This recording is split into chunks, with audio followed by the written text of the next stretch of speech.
Chlorophyll. Chlorophyll is basically the pigment which are present in the chloroplast and key responsible for photosynthesis.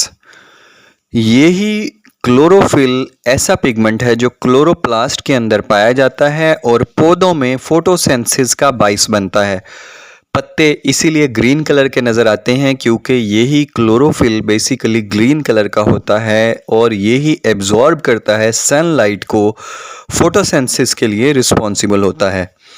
आज का हमारा यही topic है, तो आइए वक्त ज़ाया किए बगैर अपना टॉपिक स्टार्ट करते हैं जो है role of chlorophyll in photosynthesis, जिसमें हम इन डिटेल पढ़ेंगे कि क्लोरोफिल किस तरह से फोटोसिंथेसिस में अपना रोल प्ले करता है। अस्सलाम वालेकुम students, welcome to bio brain. I am Rafay Khan. हम पढ़ रहे हैं बायोलॉजी 9th क्लास चैप्टर 8। इसी सिलसिले में हमारा आज का टॉपिक है role of chlorophyll in photosynthesis. Role of chlorophyll in photosynthesis क्या है? Thylakoid membrane of chloroplast contain chlorophyll. अब क्लोरोफिल की डिफरेंट टाइप्स हैं, like chlorophyll A, chlorophyll B. अब chlorophyll A is the main pigment. Basically जो main pigment है, जो main pillar है क्लोरोफिल का फोटोसिंथेसिस के लिए, दैट इज क्लोरोफिल ए।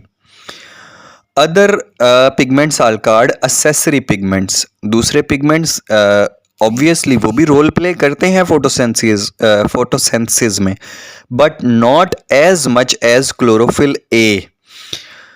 तो इसलिए दूसरे पिगमेंट्स को कहा जाता है एक्सेसरी पिगमेंट्स। एक्सेसरी पिगमेंट्स में कौन कौन सी चीज़ें आती हैं? इसमें आता है क्लोरोफिल बी एंड कैरोटीनॉइड्स।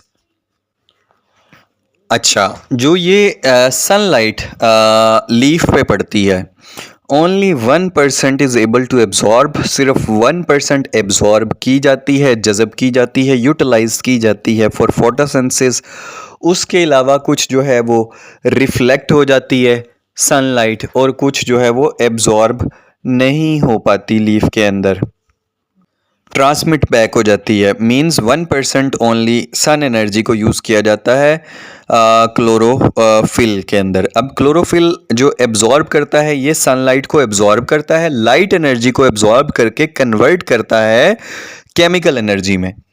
तो फोटोसिंथेसिस में कौन सा प्रोसेस हो रहा है? Light energy is converted into chemical energy with the help of chlorophyll. अब आप जानते हैं कि ये जो लाइट है, जो सनलाइट है, इसमें डिफरेंट वेवलेंथ्स ऑफ लाइट है, या आप अगर आसान अल्फाज में समझाना चाहूँ तो इसमें डिफरेंट कलर्स ऑफ लाइट हैं। मुख्तलिफ कलर मिलते हैं और मुख्तलिफ कलर्स मिलने के बाद वाइट लाइट यानी कि सन वाली लाइट जो है वो हमें नज़र आती है। आपने देखा होगा जब कभी बारिश होती है तो रेनबो बनती है। रेनबो अब आसमान से नहीं उतरती, बेसिकली पानी के कतरों में से जब सूरज की रोशनी एक ख़ास एंगल से गुजरती है तो वो अपनी डिफरेंट वेवलेंथ्स में स्प्लिट हो जाती है, टूट जाती है और डिफरेंट 7 कलर्स बनाती है, जिनसे मिलकर वाइट लाइट बनती है। तो जो डिफरेंट पिगमेंट्स हैं, लाइक मैंने बताया chlorophyll A, chlorophyll B and carotenoids, ये डिफरेंट वेवलेंथ्स ऑफ लाइट्स को एब्जॉर्ब करते हैं।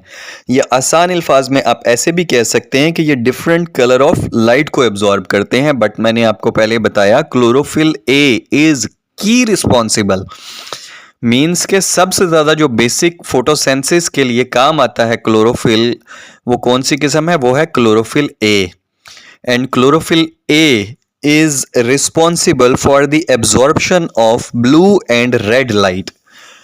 Means chlorophyll a blue colour की वेवलेंथ और रेड कलर की वेवलेंथ की लाइट को एब्जॉर्ब करता है, और it's mean blue and red colour of light या blue and red wavelength of light are most important in photosynthesis. मतलब ब्लू कलर की लाइट और रेड कलर की लाइट जो है वो सबसे ज़्यादा फोटोसिंथेसिस के लिए रिस्पॉन्सिबल होती हैं। अब होता क्या है, किस तरह से होती है फोटोसिंथेसिस? जैसे सोलर सेल होता है, आपने देखा है ना, सोलर प्लेट के ऊपर जब सनलाइट पड़ती है तो इलेक्ट्रिसिटी प्रोड्यूस करते हैं। सेम एज क्लोरोफिल के ऊपर जब सनलाइट प्रोड्यूस पड़ती है तो क्लोरोफिल सनलाइट को एब्जॉर्ब करता है।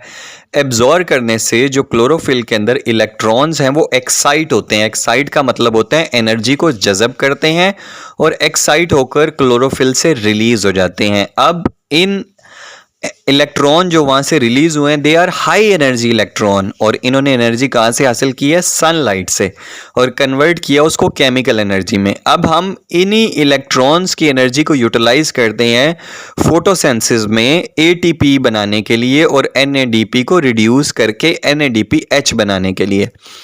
हम इन्हीं इलेक्ट्रॉन्स को इलेक्ट्रॉन ट्रांसपोर्ट चेन से गुजारते हैं। इलेक्ट्रॉन ट्रांसपोर्ट चेन में से गुजरते हुए यही इलेक्ट्रॉन अपनी एनर्जी को रिलीज़ करते हैं, और वो एनर्जी एटीपी बनाने में, जो कि एनर्जी करेंसी ऑफ सेल है, सेल में एनर्जी की तमाम ज़रूरियात पूरी करता है। एटीपी एडिनोसिन ट्राईफॉस्फेट को बनाने के लिए इलेक्ट्रॉन्स की एनर्जी का इस्तेमाल करते हैं, और उसके अलावा उन्हीं इलेक्ट्रॉन की एनर्जी को हम इस्तेमाल करते हैं एनएडीपी की रिडक्शन के लिए, और उसमें हाइड्रोजन आयन को ऐड करके हम एनएडीपीएच बना देते हैं। तो ये था हमारा सारा फोटोसिंथेसिस का प्रोसेस, जिसमें क्लोरोफिल की रिस्पॉन्सिबिलिटी दिखाई गई थी कि क्लोरोफिल कहाँ रिस्पॉन्सिबल है बनाने के लिए, ये एटीपी मालिक्यूल बनाने के लिए। और फिर इसी एटीपी मालिक्यूल को यूज़ करके हम ग्लूकोज का मालिक्यूल बनाते हैं। इस एटीपी मालिक्यूल की एनर्जी इस्तेमाल करते हैं, ग्लूकोज बनाते हैं, और ग्लूकोज जो है वो फूड है प्लांट के लिए।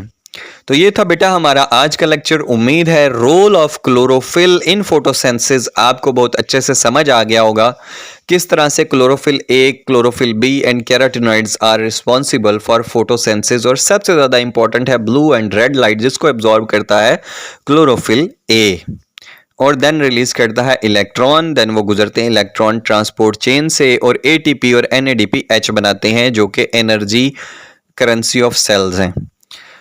बेटा हमारी वीडियो यकीनन आपको समझ आई होगी, इसलिए वीडियो को लाइक करना मत भूलिएगा। कोई भी आपको प्रॉब्लम हो आप मुझसे कमेंट में डिस्कस कर सकते हैं, मैं अपने कमेंट में बहुत थॉरोली बच्चों के इश्यूज़ को रिजॉल्व करता हूं।